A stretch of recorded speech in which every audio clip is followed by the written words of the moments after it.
here with climate change legislation. Well, and of course, the other thing going on here, and this I think fits with that overall dynamic of the country sort of scooting to the right, even with Democrats in charge, is that this really was the president, the administration, giving the Democratic Party's base just the back of the hand today. I mean, they not only didn't fight for what environmentalists would have wanted him to fight for here, the administration preemptively gave it up for nothing.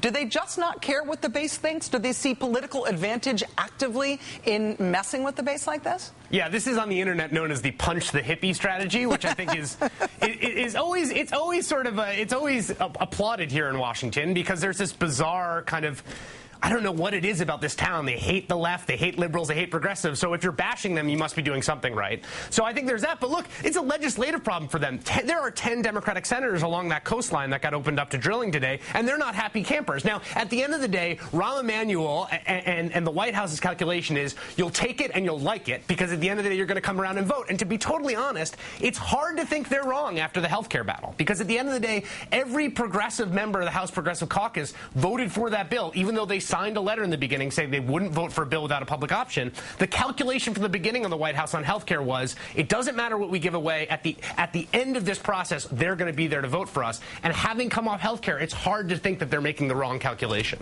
Well, and what we end up with is what we ended up with, in my opinion, with the 2 terms of the Clinton administration, which is that Bill Clinton was probably the best Republican president the country ever had, if you look at the policies that he passed. Chris Hayes, Washington editor for The Nation, thank you very much for your time tonight. It's good to see you. Thank you, Rachel, and happy birthday. Oh, thank you. Cheers. Koch Industries. It's K-O-C-H. Looks like Koch Industries, as you can see there, but it's actually pronounced Koch. Koch Industries is the 2nd largest privately owned company in the country. They're involved in a whole lot of different parts of the oil and chemical industry: petroleum refining, chemicals and base oil production, crude oil supply, wholesale marketing of fuels, base oils, petrochemicals, asphalt, and other products. What else is Koch Industries involved in? Well, between 2005 and 2008, the company and the foundations under its control spent nearly $25 million funding organizations that are trying to convince you that the environment's fine, that the data that show that the world keeps getting hotter, that's just mumbo-jumbo. Don't pay any attention to that. One of the biggest recipients of Koch Industries' beneficence has been the Americans for Prosperity Foundation.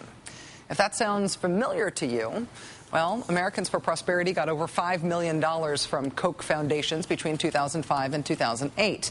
It's a helpful explanatory reminder, actually, because Americans for Prosperity may be familiar to you. It may be a name you've heard, because they organized a lot of the anti-health reform stuff. They were the big, bloody handprint, hands-off our health care people, remember?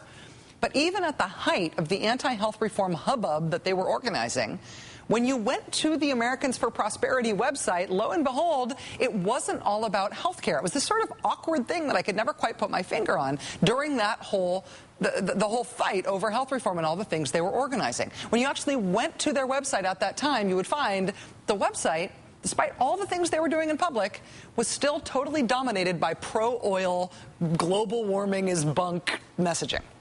Everything from praising opposition to cap-and-trade policies to be afraid, hyperventilating about an environmental protection agency, global warming power grab.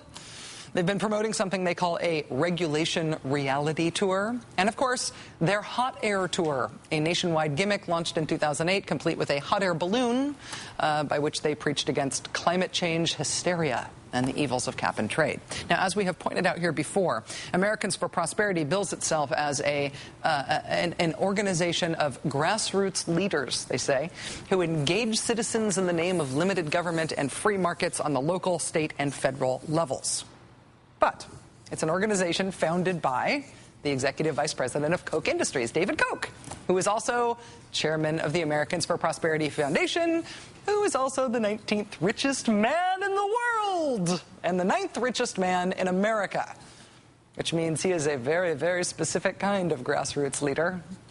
Over 3 years, Koch Industries gave $5 million to a fake grassroots organization that one of its owners founded in order to foster popular sentiment against doing anything about global warming, or at least to foster the appearance of popular sentiment against doing anything about global warming. Should also be noted that in 2008, Koch Industries spent more than any other energy company, more than Exxon, more than Chevron, on campaign contributions, over $1.8 million, 88% of it to Republicans. And Koch Industries' generosity did not stop with President Obama's election. So far, this current campaign cycle, employees, family members, and organizations affiliated with Koch Industries have offered over $900,000 in campaign contributions, including $2,000 to Congressman Mike Pence's campaign committee, $12,500 to Minority Leader John Boehner's Leadership Political Action Committee and Campaign Committee, and $15,000 to Minority Whip Eric Cantor's committees. All of whom, you might notice, reacted to President Obama's pro-drilling announcement today by saying the president is still not pro-drilling enough. Joining us now is James Hoggan. He's co-founder of DesmogBlog.com. The DesmogBlog this week reported extensively on new research by Greenpeace that traced Koch Industries' dollars through the climate change denial infrastructure. Mr. Hoggan's also the author of Climate Cover-Up, The Crusade to Deny Global Warming, and he's president of the public relations firm James Hoggan & Associates, which has the awkward job of representing both oil companies and clean energy companies. Mr. Hoggan, thank you very much for joining us. Thank you. How much influence does Koch Industries really have in the debate over climate change legislation in general and drilling it specifically?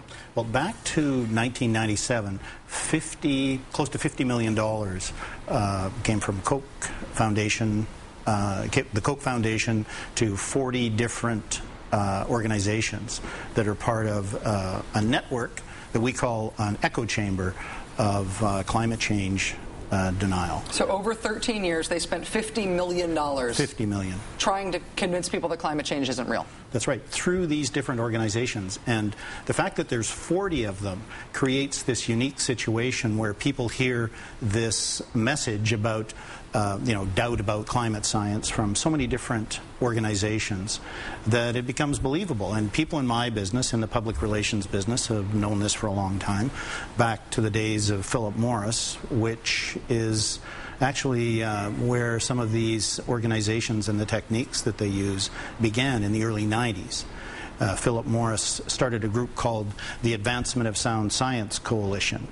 And it was very, very carefully thought out public relations tactics that were used to shift the issues around tobacco off of health issues and on to sound science issues.